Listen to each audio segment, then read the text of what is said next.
Be sure to subscribe to TWiGames.com via RSS, iTunes, YouTube, and Twitter. That's TWiGames.com. Call of Duty Modern Warfare 2 was released last week by Infinity Ward. It sold about 5 million copies in just North America and UK in one day. But it was surrounded in a cloud of controversy. Brian, first things first, what did you think of the game? Rich, you saw me at the beginning of the show. I've been drenched in Modern Warfare. Single-player campaign, I thought was fantastic. Great production values. But it felt like a Michael Bay movie. Lots of explosions, lots of yelling. Couldn't really follow the story that well because the storytelling had some problems. So, with all those negatives, you still thought it was fantastic? Because I disagree with you. Look, last week we were talking about sequels. Yeah. Modern Warfare was obviously going to have a sequel as it sold millions and millions of copies. Modern Warfare 2, being made by Infinity Ward, I expected more from the single player. I was disappointed. Well, it had their, traditional intensity, pushing you forward. It had their traditional everything. Yeah. See, that's the thing. It was the same old Call of Duty format, which isn't a bad thing. You don't want to change things that are good. But Modern Warfare 2 single player wasn't as good as Modern Warfare 1 single player. For two reasons. There wasn't a level as epic as All Gillied Up, which is really hard to surpass. And two, there wasn't a level as cool as the AC-130. But this is Infinity Ward, right? They're supposed to be a top-tier developer. Why can't they top their last game? Let's be honest, though. People are buying this for the multiplayer. What did you think? I'm with you on that. Who cares about the single player? To me, the multiplayer lives up to the hype. It's Modern Warfare 1, which was amazing, upped to a whole new level. We got new perks, kill streaks, death streaks. I mean, this is intensity at its finest. And, what made Modern Warfare 1 so great was the MMO elements. Yeah. One more kill, I get the ACOG scope. Yeah. 25 more, I get the Blue Tiger. They up the ante even more. They have loot drops. They have a chest come from the top. You look at it, your bar goes across. What is it? What is it? Fat Loots! AC-130! Oh, baby! Even the disappointment. Oh, UAV.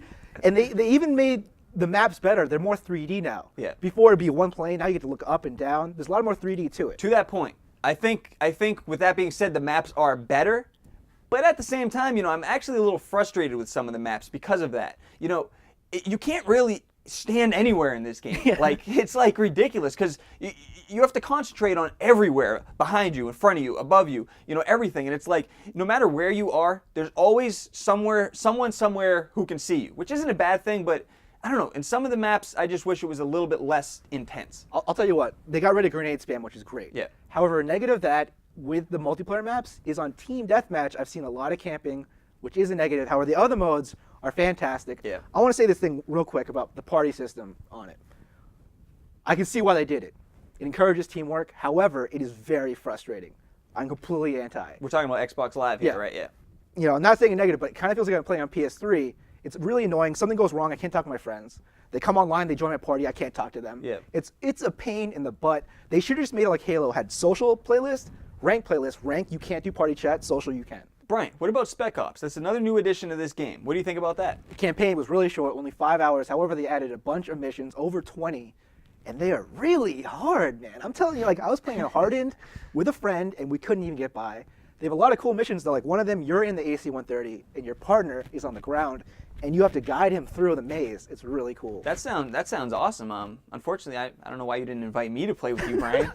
I'm kind of sitting at home and looking for someone to play with. Thanks a lot, buddy.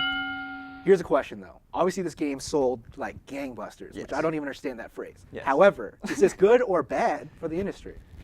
Is it good or bad for the industry? I don't know. On one hand, it's good because all things aside, it is a good game, and it's selling millions of copies. So anytime something good sells millions of copies, it's a good thing. Right. Is it a bad thing? In some ways, yes, it's a bad thing because this is showing developers, hey, we have this game, Modern Warfare 1. Let's make a sequel, pretty much the same game, adding a few things here and there, and it's still going to sell like gangbusters. Again, whatever that means. So it's a good and a bad thing. What do you think? Here's a weird thing, though. When did Call of Duty become so popular? I remember when Modern Warfare 1 came out, it wasn't the biggest hype game that year. And I feel like, gamers always look forward to Call of Duty because Infinity Ward makes great games. Yeah. But it somehow reached that critical mass where everyone cares about it now. Yeah, but I think Modern Warfare really is the game that catapulted it. Maybe it wasn't the most hyped game before it came out, but it is the #1 selling first-person shooter of all time. So I'm with you though. Like, where did this come from? Modern Warfare 2 being supposedly the best-selling game at launch of all time. It does seem weird. But I think what's happening here is that you got all the Halo people kind of switching over to Call of Duty. You know, maybe they tried out Modern Warfare and they were like, wow, we actually like this more. You got all the people. I feel like Call of Duty is like the Madden of this gen. The new Madden. Like, everybody just buys it. And you know, I don't know what it is. Maybe it's the whole, you know, RPG elements. Definitely, it's so addictive. I don't know what it is. No, you know what it is? It's the fact that it is popular is what makes it even more popular. Because when you're going out there to buy an online game, you want one that you know is going to last a long time. Everybody knows that Modern Warfare 2 is going to last all the way up until Modern Warfare 3 comes out. So that could be a reason. What about the cloud of controversy, Rich? What did you think about that? I don't really understand the controversy. You know, I played the level that everybody said was controversial, and I shot everybody up, and I felt good about it. No, I'm just kidding.